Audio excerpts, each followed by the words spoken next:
Hey, thanks so much for clicking on this video and welcome to the Haves and the Have-Nots review here on YouTube. If you're a fan of Tyler Perry, you've come to the right place. Be sure to click that subscribe button as well as the bell notification icon.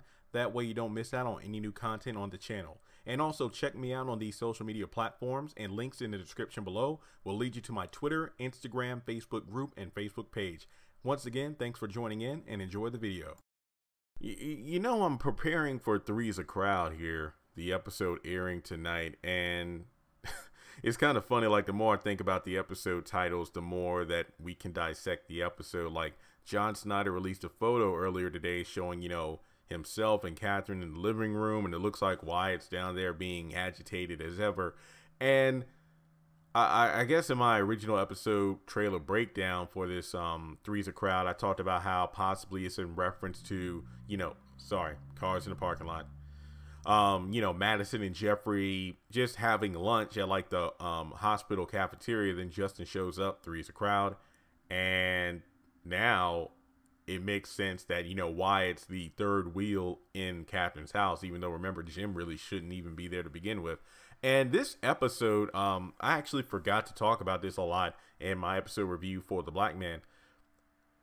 What is Jim's plan exactly? Like, I'm not an expert on drugs or withdrawals or rehabilitation because I've never done drugs, so I don't really know the full process. But I don't know if a healthy detox session involves somebody being locked up in a room being guarded by two people who were assigned to break bones, but only if necessary, in order to keep the patient from doing something incredibly dumb.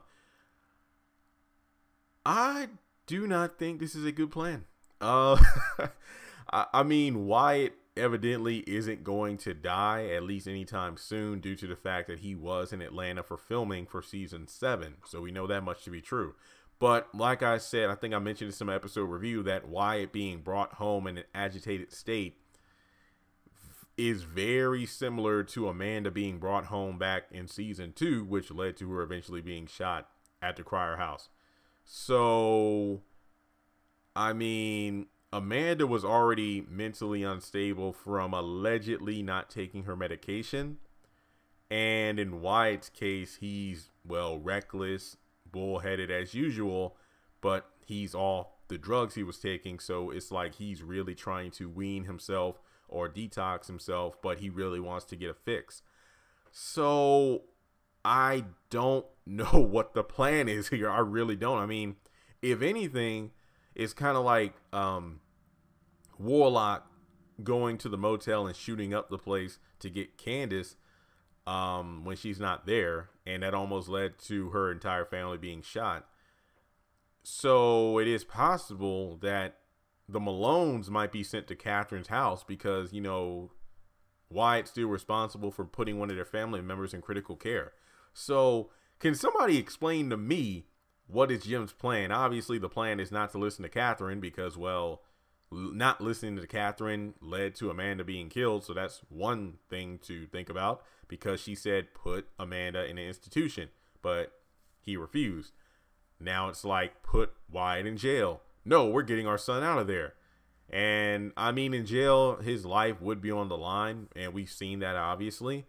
But having him out of jail and in the house that you're staying in is very dangerous, because there's no telling what he will do to both of you. I mean, the one thing I will give Amanda credit for is we've seen her running around the house with the gun pointing at people in their sleep. But with Wyatt, he literally backhanded his mom. What was it? He cracked a wine glass in the back of Jim's head and was about to smash his head in with that statue until Catherine calmed him down. So Wyatt being in the same house, and not even that, wishing them dead and threatening to kill them, having him in the same house despite being with two guards is one of the dumbest things that I've ever seen. And keep in mind that I've been criticizing a lot of the plans of these characters in recent episodes. The pointlessness of Veronica's plan with Arcade to make Justin jealous through Jeffrey. Candace's constant, this is my money, and sending thugs over to attack her mom. So Jim Cryer, this is probably one of the dumbest plans you ever had. I mean, I could be looking at this from a different, or I guess you could say an incorrect angle. But now that I've stepped back, and it's been a week since the last episode, so I've had time to really think about it more.